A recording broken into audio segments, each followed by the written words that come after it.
we got an update today for World versus World update preview that's going to be dropping on the 31st of January. Essentially, in this case, there's a lot of changes coming, and one of them is definitely my favorite. Big news as far as everything goes. Finally, have a guild coming together. We are working on upgrading it. That's actually what's going on in the background. Everything's looking nice. Doing our guild activities. It's great. It's a great time. But what better thing to swap over to talking about in regards to that than World versus World? So, as far as the updates go in, the new weekly achievements is probably one of the bigger parts. New weekly achievements for World versus World. So basically at this point, it is, you can earn up to 8 gold a week with up to 35 additional World versus World skirmish claim tickets. So a lot more rewards as far as World versus World goes, and a lot more incentive to play World versus World for the people who don't normally play it, like me. So I think it is a really good change to help increase the World versus World population. Not saying it's low, because typically you'll always find people on, but you know. Siege, on the Siege side of things, we're making flame rams and ballistae more durable. The duration and range on the flame rams, Iron Will skill, are both also being increased to help relieve pressure on assaulters, while the range on the ballista's reinforcing shot is being increased to improve its ability to destroy siege weapons on objective. We'd like to see the Warclaw used a bit more frequently in objective assault, so we're doubling the damage that its chain pull inflicts on gates.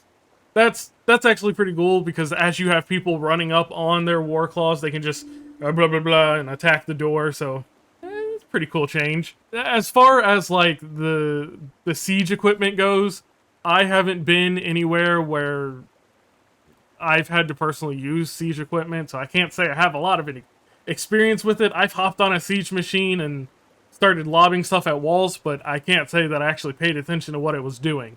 So I'm sure there's someone who can better explain that than me, but as far as the Warclaw goes, that's a pretty cool change. Ram Enjoyers and Joists were fixing a long-standing issue that caused players to be kicked off siege weapons when hit by certain crowd control abilities. Even when under the effects of stability, this bug has become a key part of the World vs. World meta, resulting in defense strategies like double stacking catapults behind gates to chain crowd control on flame ram users. All the changes above combined should help improve the success rate of gate assaults even while they're being heavily defended. That's pretty cool. Yeah. So they're nerfing defenses. They're not nerfing defenses. They are buffing offensive measures to get inside of strongholds. That's the word I was looking for. That's pretty cool. That's pretty cool. Objectives, the base maximum supply limit for keeps in Stone Mist Castle, as well as the supply limit increases granted from the Tier 1, Tier 3 upgrades, are being reduced. These changes are intended to cut down on the time that objective assaulters spend chipping away and have objective supply reserves during wall and gate sieges without directly lowering the active defense capabilities of the defending team. Yeah, so a lot of these seem like buffs for attackers in World vs. World. Gotta wait till the update's out and I can play it to kind of see how much faster it makes it. To compensate, we increase the health of all supplied Doliacs to make them easier to defend, and we increase the amount of supply that each successful delivery gives to Stone Mist Castle and keeps. The base maximum supply levels for camps have also been increased, as well as the amount of supply that camps generate every 30 seconds, making them a more reliable supply source. Okay, yeah, I don't have much to say there. That's all pretty straightforward and clear. What's next? All the changes listed above will be live in just a few days, as I said, on the 31st.